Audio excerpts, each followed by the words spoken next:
Hi guys, we're on a little long drive right now and we're gonna do a Q&A. Q&A time. We got some spicy questions, man. Spicy.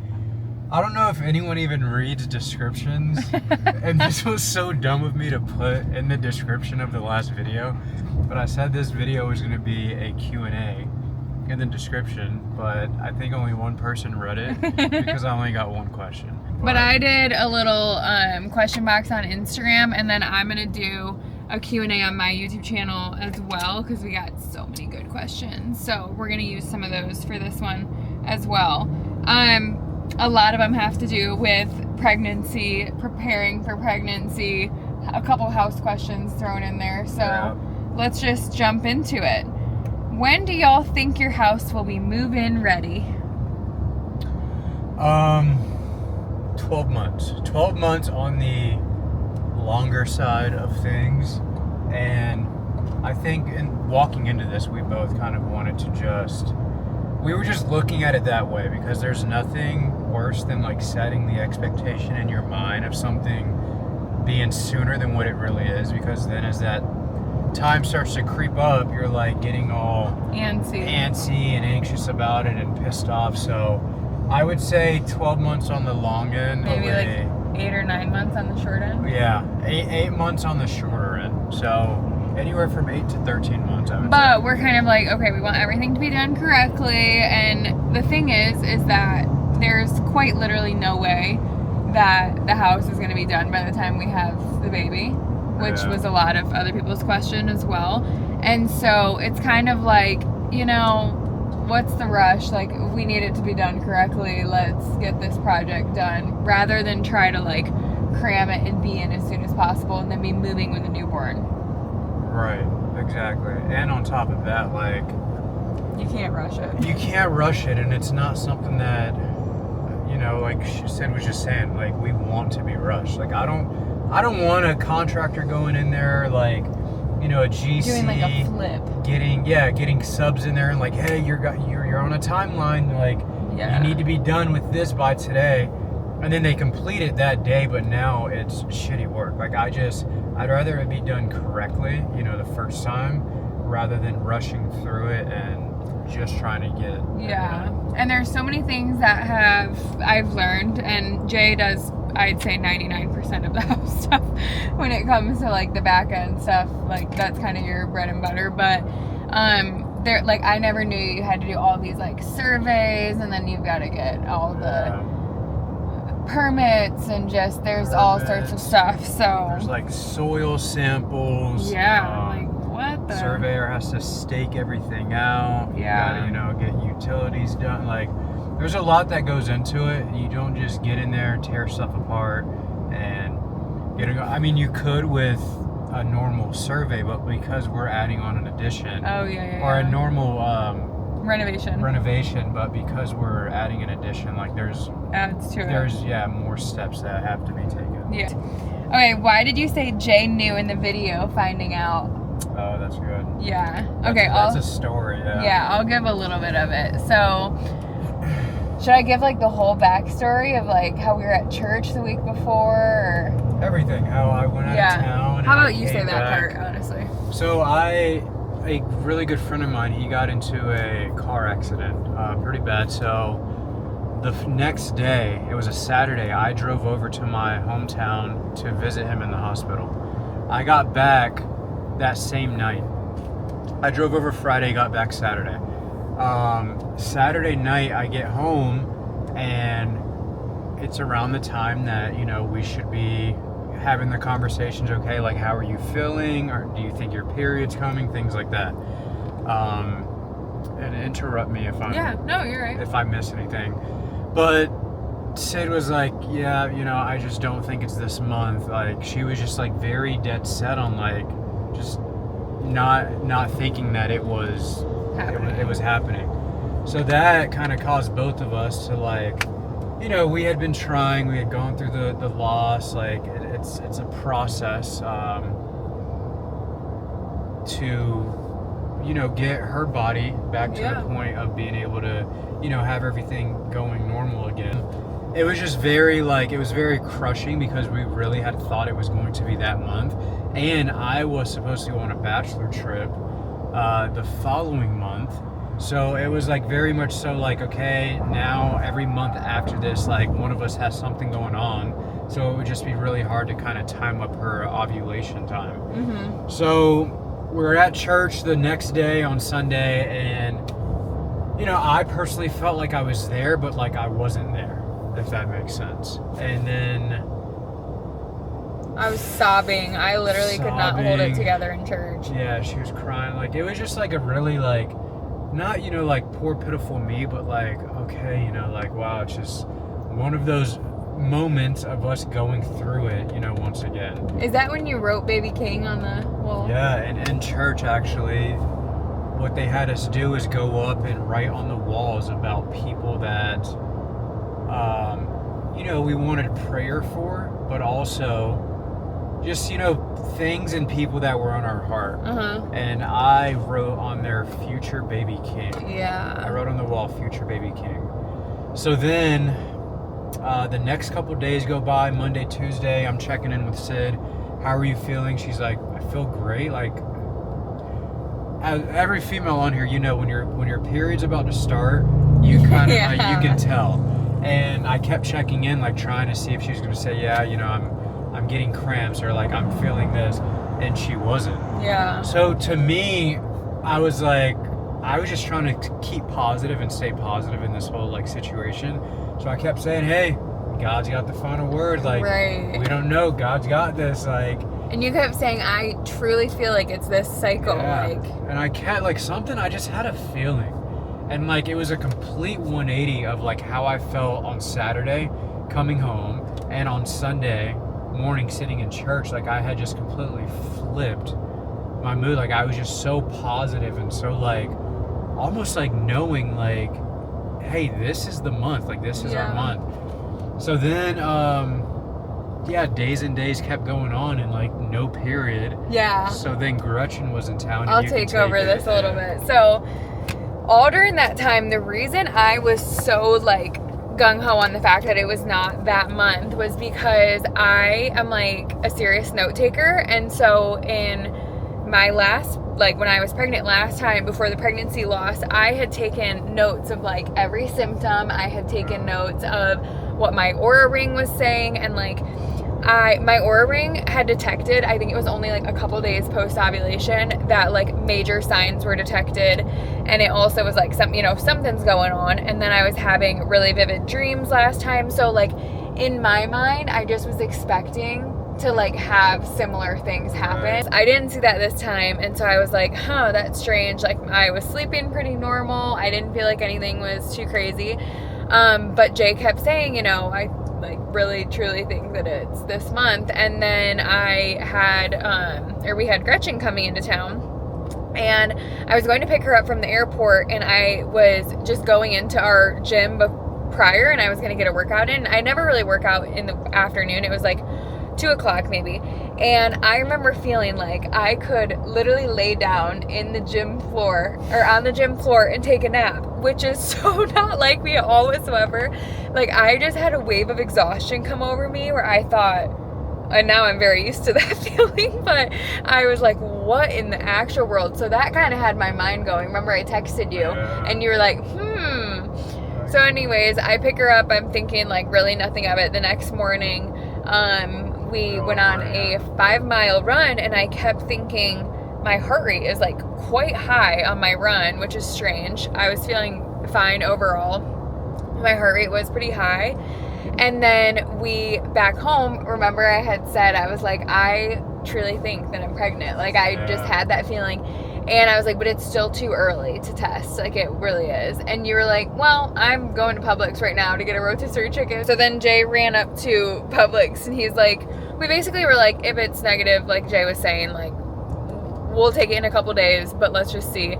And we both took one, and I just like peed in a cup, you know, and then we both had one, and at the same time turned it over, and it was like, wouldn't you say, like, time just like stopped in that moment? It was like, oh my goodness.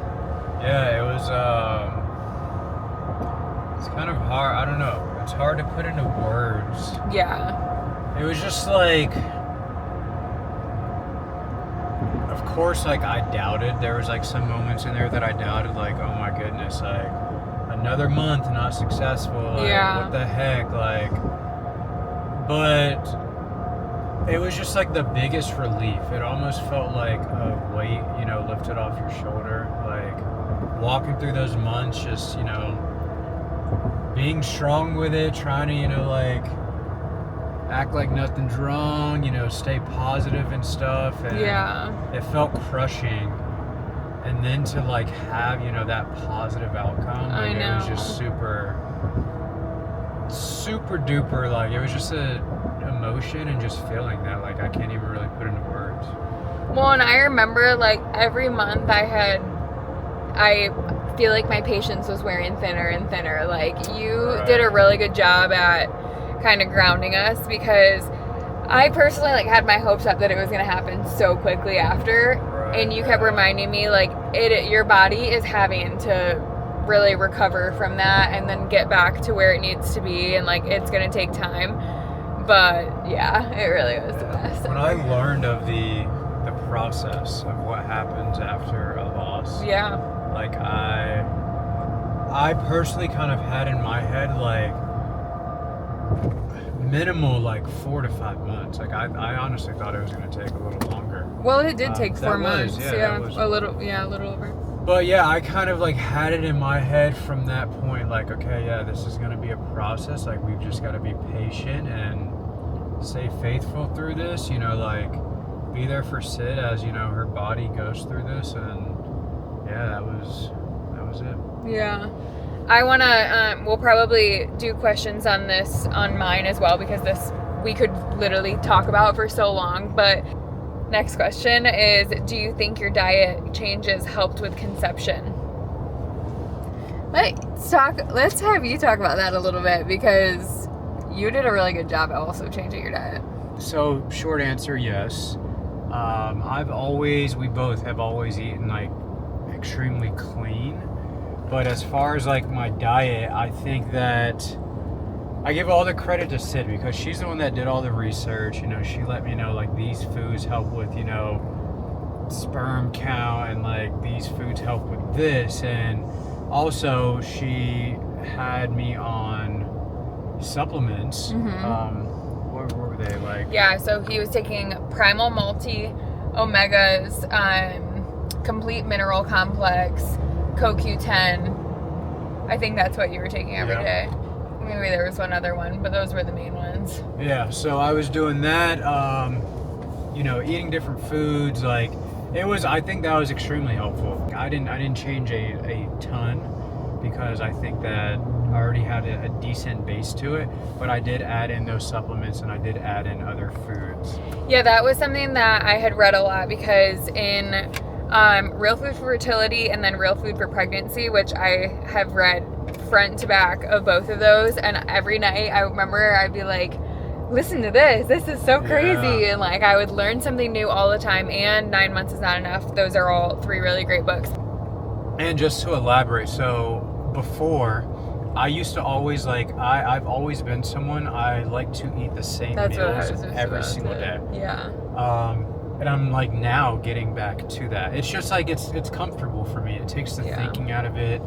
And then Sid and I, throughout that entire process, it got to the point where every single morning we would ask each other, what do you want to do for dinner tonight?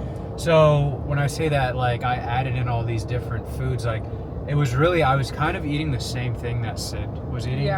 But that was like a big change for me, because it was different from my rice and ground beef at night, and then, you know, my chicken and rice in the middle of the day. Like I had more variety to my diet. And that's what I was kind of gonna say, is that in all those books I kept seeing that, like, if you are eating healthy, and this was something I am so guilty, I've eaten very similar meals for years and years. I've gotten way better about it, but like I used to eat very like routine meals.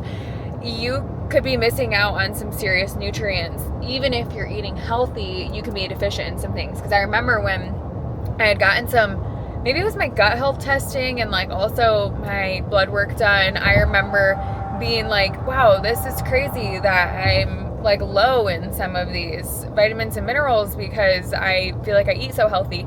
But then I started doing things like the sardines, adding more vegetables and fruits in there that I don't typically do. Like I was not doing a ton of citrus and vitamin C. And so if you eat vitamin C or if you eat citrus, that helps your iron absorption, and I had low iron. So it's just little things like that that you start learning and incorporating. And so having more diverse meals, I think, made a huge difference. And then there were a couple other things that we had done. Like I feel like I tried to work more on my stress management. That was something that was probably the hardest for me. Both of us were really focusing on our sleep level, like just our quality of sleep and how much we were sleeping. And this kind of plays into the next question that says, Jason, is there anything that you did to prep for helping to conceive, fitness, eating, supplements, things that you cut out, etc.? My husband and I are at the stage where we're wanting to get our bodies ready to conceive. So some information on the male part would be wonderful. Perfect. Yeah, so that's a beautiful segue into this question. The top things and the biggest thing that I did that was like the biggest thing for me was like I cut out drinking. So I'm not a huge drinker, but I do love occasional beers, or like I love my wine. I love having a drink when I go out to dinner, but I completely cut it all out. So I didn't drink. Like we just said, I added more variety to my meals. I quit going into the sauna. I absolutely love the sauna. I know, you do it every day pretty much. Yeah, I stopped going into the sauna. During that time, I focused on lifting heavier, just because I've always heard, I've never really actually done the research myself, but I've always heard that lifting heavier just like boosts your testosterone. And I know that that's a plus with it. So I would say those are really the main things. I also cut out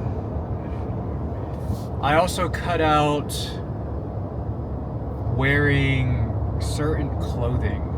So everyone's always like polyester this, polyester that. Like it's super difficult to get completely away from it. I mean, you can if you focus on it enough. But for me, like when I work out, I don't like wearing super loose boxers. Yeah. So what I started doing is like I used to wear them throughout the day. Those are all I would wear was like the Lululemon tight underwear. And I got these ones, they're bamboo. I don't remember the brand, but they're bamboo. And I started, when I'd get home from working out, I'd immediately shower and then I would change and I'd put on those bamboo boxers. And they're super loose. They don't have all that plastic and like all those, chemicals and materials in there. But like, I think it's, like I said, it's super hard to get away from like the polyester. Like still wear your stuff to work out, but just don't sit in it all day long. Yeah. Try to be mindful like when you get home and you're not working, because you're going to be in it for maybe 2 hours, going to the gym, working out, and then coming home. And then after that, change into different clothing. Yeah. So those would be the main things that I personally did. And then the supplements and all of that jazz. So good. Which is just like, I feel like for a lot of women, a lot of weight of the fertility and for the planning of becoming pregnant, it lies on the woman. And so like for your husband to be on board with like making lifestyle changes, like I remember having the conversation where you were like, I think it was 4 months without having a drink. It was what you did, or 3 months or something, where it was like, that is really a huge commitment to do that the way that you're dressing, not doing the sauna, all the supplements and everything. Like those are huge things. And it's just more so than anything, even though that those things all contribute, it's just like them being on board is just an act of support. You know what I mean? How did you know when it was the right time to get married and have kids? Spicy. You answer. Yeah. I mean, we can both answer. Yeah. But you go first. Yeah. Marriage, I'm trying to remember, like, a time that I was not just so excited for us to get married. So that was like, the idea of it was amazing, but I think we really had to get on the same page. I remember Jay is more of like the logical thinker in it, to be honest, and I'm like, I love you so much, I want to get married, but like we truly had to work through our communication styles and the way that we both like have lived our lives separately from each other, wouldn't you say, to where we had to learn how to like work through not even just conflict, but making decisions. And just like, before you get married, you have to really be able to work as a unit, and I would say that was a huge part. Yeah. Do you have something to say on that? Yeah, I mean, for me, it was more so of like, it was like, it's funny, like we were actually talking to my mom about this a few weeks back. I think it was over Easter. But like, I feel like you have to date and, you know, go through the rough relationships to then like know what not to look for, what you don't want in a person.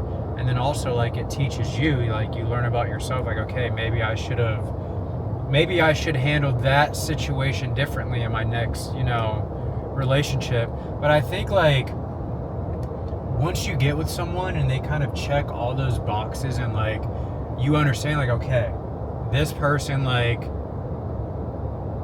is the person for me. Like it's just, I don't know, like, I feel like it's kind of hard to put into words. It's more of like a feeling thing, struggling too. But it's more of like you kind of learn what you don't want in a person and then what you do want in a person. And I think when you do find all of those things, or majority of them in a person, like I think at that point you kind of know like, okay, hey, like I don't need to look anymore. Like I found my person. And at that point, like you're like, hey, let's, you know, make this thing official.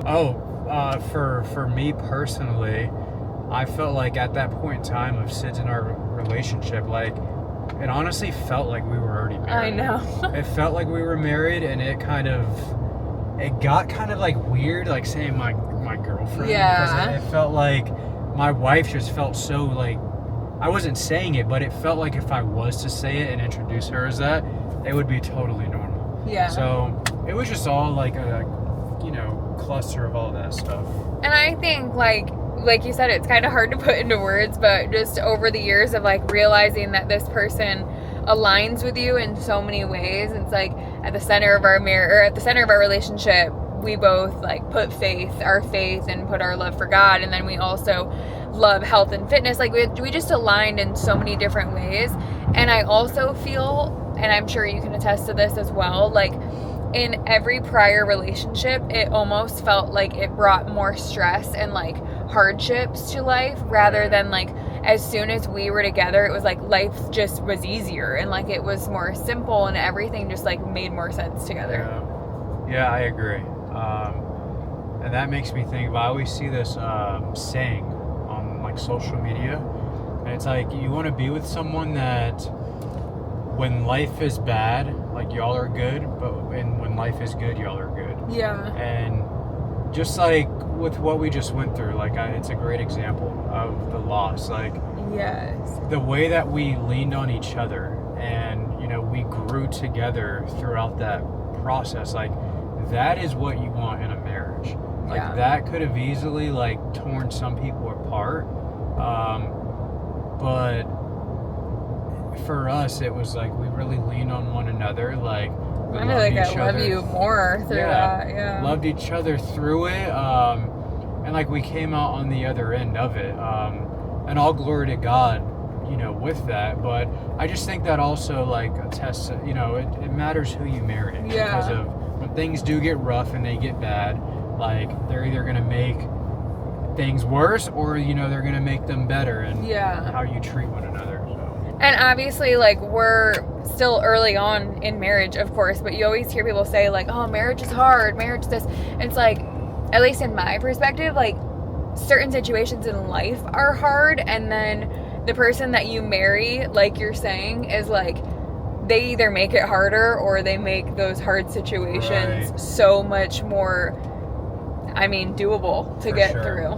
So I used to say this on the podcast a lot. we do not have everything Yeah, figured out. right. Like we still bicker and yeah, it's argue, getting like our we do not moods. have everything figured out. This is just our opinions on this Yes. stuff. So This is not an advice column. yeah, no. I know some people. Oh my gosh, they've been married for X amount. Like they don't know. No, we're just we don't have it all figured out. We're not trying to sound like that. Okay, next question. Oh wait, let's talk about for babies though. Oh yeah. When we were ready for kids. Personally, like I thought, okay, as soon as we get married, let's have kids. Like I was so, and honestly, you were on the same page too. Like we were just kind of like, all right, whenever it happens. We weren't really like, we're not going to avoid it kind of once we got married. But honestly, we enjoyed our first year so much of marriage, of traveling and doing all sorts of stuff, that it was kind of like we weren't stressing that it wasn't happening. We weren't like tracking things, and we weren't really trying, you know? Right. It was just kind of like, if it happens, it happens. And then once we got to the point where it was like, all right, I feel like it's never going to be the perfect time. Like you're never going to be like, oh, all stars are aligning and like we're ready to like settle down completely. But we started talking about it all the time. Like we just started talking about like what it was going to be like to have kids, and we'd be at dinner and Jay would be like, oh, we're going to have like our little baby right here next to us, and just like little conversations like that. And then we were like, all right, let's like actually start talking about trying and starting this process, because both of us love kids. I have my nieces and nephews. I've seen Jay with them doing such an amazing job with kids, and like we just are super excited about it. I don't know. I don't know how to answer that really. No, I mean it kind of is a tough question, just because I personally don't think that you're ever like truly ready for it. You know? It's gonna be a life change for sure. Like, yeah, it's gonna be a big change. Like, I'm excited, but I'm also nervous. Yeah. Like, first time dad, first time mom. I've always really looked forward to being a father, just because I knew what it was like to not grow up with one. So it's always been like a super special thought of becoming a father to me. But yeah, I don't think I really have much more to add to that. We're doing the dang thing. We're doing the dang thing. I don't really like my answer there, but I know. And sometimes I feel like afterwards I'm like, oh, I should have said on the that. spot. We should have. Okay, so for me, I personally don't think you're ever fully ready. I've always wanted to be a dad, because I know what it's like not to have one. So like that, and I say that just like, being a dad is special for anyone, even if you grew up in a 2-parent home. But like, it's just the excitement and like being able to give my child like what I didn't have. Like that's just so much more special, like to me. Like that's huge to me. So that's why I say that. And I also knew I wanted to be fairly young, when we started to have kids. So yeah, you got more energy then. You can. Yeah, and I'm really grow not trying up. to be. I don't want to be, 70-something years old, like when my kids having their like parent weekend in college. Yeah. I want to be able to go and be like, hey, I'm still fun. I'm still fun. I'm 50. Me and Mama 50. We here to turn up. How do you think Jax is going to be around a baby? He is so good with kids. He's been around so many babies. He's a good boy. He's just the best, most gentle thing in the world. I'm so interested to see what he's going to be like as I have a big old belly and starts being... He already is so protective, but he is so good with kids. He's going to be the best. Jax is... It's concerning sometimes, because last night on our walk, this little miniature dog got off of their leash. And this dog like just has something against Jax. We don't know what it is. The owners so much of the dog doesn't know what it is, but it's just Jax. And this dog was like actually nipping at Jax's side. Yeah. And Jax didn't do anything. I know. He didn't do anything. He's just sweet. He doesn't have teddy bear. He doesn't have a bad bone or a mean bone in his body, so he's gonna be really good. He's gonna be super protective, because he already is of Sydney. If Sydney is home and like they're alone, and I get home, but he doesn't like know it's me yet. He absolutely barks. This the deepest bark I've ever heard. It's actually kind of scary, and he's like, "Who the f is walking through that door?" He did it to the guy, our pool guy, and scared the living daylights out of him. And I had to like go to the door because he was telling me an update of what's going on, and Jay wasn't home, and Jax was like, oh my gosh, going crazy, like, who is this man at our door, you know? And the guy was like, I have a golden, and he does not do that. And what's funny, can I tell them about how he said the only time my golden does that is when my wife was expecting our first kid? And I was like, he definitely, I mean, he's been protective of me regardless, though. Right. But I'm like, maybe even more so. And we'll have some more questions on mine, too. So, because we can clearly chit-chat about it. Love y'all. Bye, y'all.